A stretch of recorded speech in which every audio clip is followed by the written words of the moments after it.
ನಮಸ್ತೆ madam sir. ನಮಸ್ತೆ. ನಮಸ್ತೆ ನಮಸ್ತೆ ಸರ್. ನಮಸ್ತೆ ಸ್ನೇಹಿತರೆ, ಇಡೀ ಕರ್ನಾಟಕದಲ್ಲಿ ಅದೃಷ್ಟವಂತ ಅನ್ನೋದು ಯಾಕೆ ಗೊತ್ತಾ?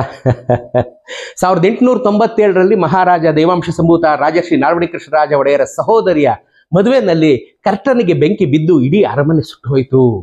11 ದಿನಗಳ ಕಾಲ ಹತ್ತಿ ಉರಿತು. ಬೆಂಗಳೂರಿಂದ ಮದ್ರಾಸ್ ಪರ್ಸ್ ಹೋಗಿ ಅದನ್ನ ಆ ಬೆಂಕಿಯನ್ನ ನಂದಿಸಿದ್ರು. ಅದಾದ್ಮೇಲೆ ಹೊಸ ಅರಮನೆ ಕಟ್ಟೋದಕ್ಕೆ ಶುರುವಾಯಿತು.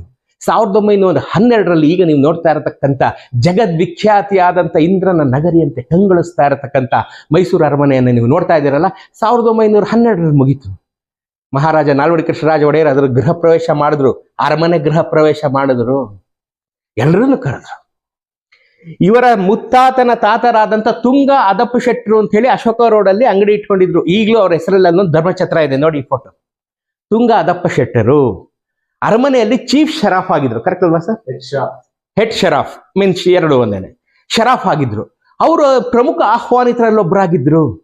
ಮಹಾರಾಜರ ಗೃಹ ಪ್ರವೇಶ ಎಲ್ಲ ಮುಗಿದ ಮೇಲೆ ರಿಟರ್ನ್ ಗಿಫ್ಟ್ ಕೊಡ್ತಾರಲ್ಲ, ಇವತ್ತಿಂದಲ್ಲ, ಶತಮಾನಗಳಿಂದ ಬಂದಿದ್ದು ಕೊಟ್ಟರು ಎಲ್ಲರಿಗೂ. ತುಂಗ ಅದಪ್ಪ ಶೆಟ್ರಿಗೆ ಬಂದಂಥದ್ದು ಬಂಗಾರದ ಸೀರೆ.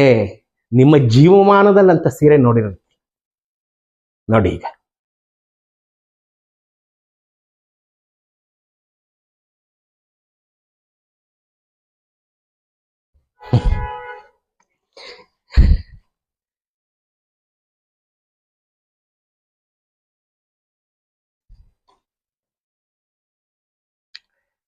ಸ್ನೇಹಿತರೆ, ನೋಡಿ ಕಣ್ತುಂಬಿಕೊಳ್ಳಿ. ಬಂಗಾರದ ಸೀರೆಯನ್ನು ನೀವು ನೋಡಿ, ಹಿಂದೆಂದೂ ನೀವು ನೋಡಲಾರಿರಿ, ಮುಂದೆನೂ ನೀವು ನೋಡಲಾರಿರಿ. ಯಾಕೆಂತಂದ್ರೆ 1912ರಲ್ಲಿ ತಯಾರಾದಂಥ ಸೀರೆ ಇವತ್ತು ತಯಾರಾದ ಹಾಗೆ ಇದೆ ನೋಡಿ. ಇಲ್ಲಿ ನೋಡ್ತಾ ಇದ್ದೀರಾ? ನಾನಂತೂ ರೋಮಾಂಚಿತನಾಗ್ಬಿಟ್ಟೆ ಇದನ್ನ ನೋಡಿ. ನೋಡಿ ಇಲ್ಲಿ ಪೂರ್ತಿ ಬಂಗಾರದ್ದು. ಮಹಾರಾಜರು ಕೊಟ್ಟರು ಅನ್ನೋದಕ್ಕೆ ಸಾಕ್ಷಿಯಾಗಿ ಗಂಡುಬೇರಣ್ಣನನ್ನು ನೀವಿಲ್ಲಿ ನೋಡ್ಬೋದು. ತೋರಿಸು ಬ್ರಿಜೇಶ್, ಇಲ್ಲಿ ಗಂಡುಬೇರಣ್ಣನನ್ನು ತೋರಿಸಿಲ್ಲಿ. ಮಹಾರಾಜರು ಕೊಟ್ಟಂತ ಸೀರೆ ಸಂಪೂರ್ಣವಾಗಿ ಬಂಗಾರದಿಂದ ಮಾಡಿದಂಥದ್ದು. ಗಿಳಿಗಳು, ಆನೆಗಳು, ಕುದುರೆಗಳು, ಹಂಸಗಳು, ನವಿಲುಗಳು ಎಲ್ಲವನ್ನು ಸಾಲು ಸಾಲಾಗಿ ನೇಯ್ದಿದ್ದಾನೆ. ಪ್ರತಿಯೊಂದು ಸಾಲಿನಲ್ಲಿ, ಒಂದು ಸಾಲಿನಲ್ಲಿ ಆನೆ, ಒಂದು ಸಾಲಿನಲ್ಲಿ ಕುದುರೆ, ಒಂದು ಸಾಲಿನಲ್ಲಿ ಹಂಸ, ಒಂದು ಸಾಲಿನಲ್ಲಿ ನವಿಲು, ಒಂದು ಸಾಲಿನಲ್ಲಿ ಗಿಳಿ ಮತ್ತು ಗಂಡುಬೇರುಂಡ. ನೋಡಿದ್ರಲ್ಲ? ಮಹಾರಾಜರನ್ನ ನೆನೆಯೋಕೆ 10,000 ಕಾರಣಗಳಲ್ಲಿ ಇದು ಒಂದು ಕಾರಣ. ಈ ಪುಣ್ಯಾತ್ಮರಿಗೂ ಒಂದು ನನ್ನ ಹೃದಯಪೂರ್ವಕ ನಮಸ್ಕಾರ. ಎಂತೆಂಥವ್ರು ಇರುವಂತ ಕಾಲದಲ್ಲಿ ಇವರು ಮಹಾರಾಜರ ಮೇಲಿನ ಅಭಿಮಾನಕ್ಕೆ ಈ ಸೀರೆಯನ್ನ ಪ್ರತಿ ವರ್ಷ ನೀವು ಇದನ್ನ ಹೊರಗೆ ತೆಗೆದು ದಸರಾದಲ್ಲಿ ಪೂಜೆ ಮಾಡಿ ವಾಪಸ್ ಒಳಗಿರ್ತಾರೆ. ಮಹಾರಾಜರ ಉಗ್ರ ಅಭಿಮಾನಿಗಳಲ್ಲಿ ಇವರು ಒಬ್ರು ನೋಡ್ರಿ. ಎಂತೆಂಥವ್ರು ನಮ್ಮ ನಡುವೆ ಇದ್ದಾರೆ. ಮಹಾರಾಜರು ಎಂತೆಂಥವ್ರನ್ನ ಹರಿಸಿ ಹೋಗಿದ್ದಾರೆ. ತುಂಗ ಅದಪ್ಪ ಶೆಟ್ರು ಈಗ ನಮ್ಮ ನಡುವಿನ ಪ್ರಾತಸ್ಮರಣೀಯರು. ತುಂಗ ಅದಪ್ಪ ಶೆಟ್ರು ಕೊಟ್ಟಂತ ಸೀರೆ ಇವತ್ತು ನಮ್ಮಂತ ಪಾಮರರ ಕಣ್ಣಿಗೆ ಬಿದ್ದಿದೆ. ನೋಡಿದ್ರ?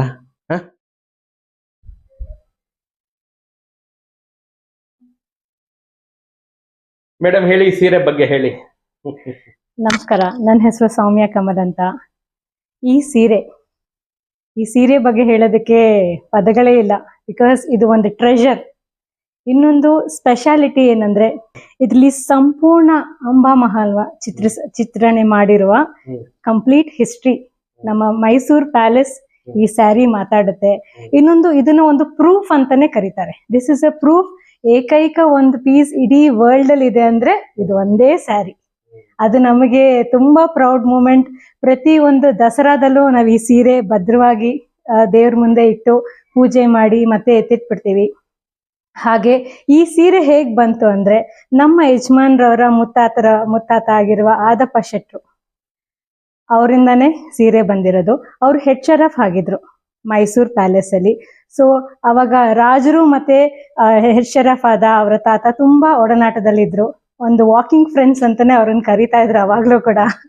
ಸೊ ಅದರಿಂದನೇ ತುಂಬಾ ಅಷ್ಟು ಆತ್ಮೀಯವಾಗಿದ್ದವ್ರಿಗೆ ಯಾರಿಗೂ ಕೊಡ್ದಿರಾ ಅವ್ರಿಗೊಂದೇ ಪೀಸೆ ನೈಸಿ, ಒಂದೇ ಪೀಸೆ ಗಿಫ್ಟ್ ಮಾಡಿರೋ ಕಾರಣ ಅವರಲ್ಲಿರೋ ಒಂದು ಫ್ರೆಂಡ್ಶಿಪ್ ಆಗಿರ್ಬೋದು, ಒಂದು ಒಡನಾಟ ಆಗಿರ್ಬೋದು, ಅದನ್ನು ಹೇಳ್ಕೊಳಕ್ಕೆ ನನಗೆ ಈಗ ರೋಮಾಂಚನ ಆಗ್ತಾ ಇದೆ. ರಿಯಲಿ ಬ್ಲೆಸ್ಡ್ ನಾವು ಅದಕ್ಕೆ. ಹಾಗೆ ಇನ್ನೊಂದು ಮುಖ್ಯವಾದ ವಿಚಾರ ಏನಂದ್ರೆ, ದಸರಾ ದಿನದಲ್ಲಿ ಆ 10 ದಿನಗಳಲ್ಲೂ ಕೂಡ ನಮ್ಮ ದೇವ್ರ ಮನೇಲಿಟ್ಟು ನಾವು ಇದನ್ನ ಪೂಜೆ ಮಾಡ್ತೀವಿ. ಅವರು ಇನ್ನೆಷ್ಟು ಒಡನಾಟ ಇರ್ಬೋದು, ಇನ್ನೆಷ್ಟು ಒಳ್ಳೆ ಗುಡ್ ಫ್ರೆಂಡ್ಶಿಪ್ ಇರ್ಬೋದು ಅವ್ರ ಇಬ್ರು ಮಧ್ಯದಲ್ಲಿ ಅಂತ ಹೇಳೋದಕ್ಕೆ ಪದಗಳೇ ಇಲ್ಲ. ಯಾಕೆಂದ್ರೆ ಏಕೈಕ ಸೀರೆ ನೈಸಿದ್ದೇ ಒಂದು ಪ್ರೂಫ್ ಆಗಿ ಅದು ಕೂಡ ಅವ್ರಿಗೆ ಕೊಟ್ಬಿಡ್ತಾರೆ, ನೀವು ಭದ್ರವಾಗಿ ಇಟ್ಕೊಳ್ಳಿ, ನಿಮ್ಮ ಮನೇಲೇ ಇರ್ಲಿ ಅಂತ ಹೇಳಿ ಅವರು ಕೈಗೆ ಒಪ್ಪಿಸ್ತಾರೆ. ಸೊ ಇಷ್ಟು ವರ್ಷ ನಾವು ಭದ್ರವಾಗಿ ಕಾಪಾಡ್ಕೊಂಡ್ ಬಂದಿದೀವಿ, ಮುಂದೇನೂ ನಾವು ಕಾಪಾಡ್ತೀವಿ. ನನ್ನ ನೆಕ್ಸ್ಟ್ ಜನರೇಷನ್ ಕೂಡ, ನನ್ನ ಸೊಸೆಯರಾಗಿರ್ಬೋದು, ಎಲ್ಲರಿಗೂ ನಾನು ಅದನ್ನೇ ಹೇಳ್ತೀನಿ ಅಂತ ಹೇಳಕ್ ಇಷ್ಟಪಡ್ತೀನಿ. Thank you so much. ನೋಡಿದ್ರಲ್ಲ ಸ್ನೇಹಿತರೆ, ಮಹಾರಾಜರು ಕೊಡಮಾಡದಂತ ಒಂದೊಂದು ಉಡುಗೆಗಳನ್ನ, ಒಂದೊಂದು ಲೋಕೋಪಕಾರವನ್ನ, ಜನೋಪಕಾರವನ್ನ ಎಣಿಸ್ತಾ ಹೋದ್ರೆ ನನಗೆ 7 ಜನ್ಮ ಬೇಕು. ಈ ಜನ್ಮ ಎಂಡಿನಗಳು ಶುರು ಮಾಡಿದ್ದೀನಿ, ಇನ್ನೂ 7 ಜನ್ಮ ಎತ್ತಿ ಬಂದು ಮಹಾರಾಜರನ್ನ ನಾನು ಹೊಗಳ್ತಾನೆ ಇರ್ತೀನಿ. 10,000 ಕಾರಣ ಅಲ್ಲ, 1,00,000 ಕಾರಣ. ಈ ಪುಣ್ಯಾತ್ಮ ದಂಪತಿಗಳೇ ನಿಮ್ಮ ಕಡೆಯಿಂದ ಒಂದು ಹಾರೈಕೆ ಇರಲಿ, ಇಂಥವರು ನಮ್ಮ ನಡುವೆ ಇದ್ದಾರೆ ಅನ್ನೋದೇ ನಮಗೊಂದು ಆಶ್ಚರ್ಯಕರ ವಿಚಾರ. ಇವತ್ತು ಈ ಪ್ರಪಂಚ ಎಲ್ಲ ದುಡ್ಡಿನ ಮೇಲೆ ನಿಂತಿರುವಂಥ ಕಾಲದಲ್ಲಿ ಮಹಾರಾಜರ ಮೇಲಿನ ಗೌರವಕ್ಕೆ ಬೆಲೆ ಕಟ್ಟಲಾಗದಂಥ ಮಾಣಿಕ್ಯವನ್ನು ತಾವು ಅತ್ಯಂತ ಗೌರವಾದರಗಳಿಂದ ಪೂಜೆ ಮಾಡ್ತಾ ಇದ್ದಾರಲ್ಲ, ಇವರಿಗೆ ನನ್ನ ಹೃದಯಪೂರ್ವಕ ನಮಸ್ಕಾರ. ತಾಯಿ ಚಾಮುಂಡೇಶ್ವರಿ ಇವರನ್ನು ಹರಿಸ್ಲಿ. ನಿಮ್ಮೆಲ್ಲ ಹರಕೆ ಆರೈಕೆಗಳು ಈ ದಂಪತಿ ಮೇಲೆ ಇರಲಿ ಅಲ್ವೇ.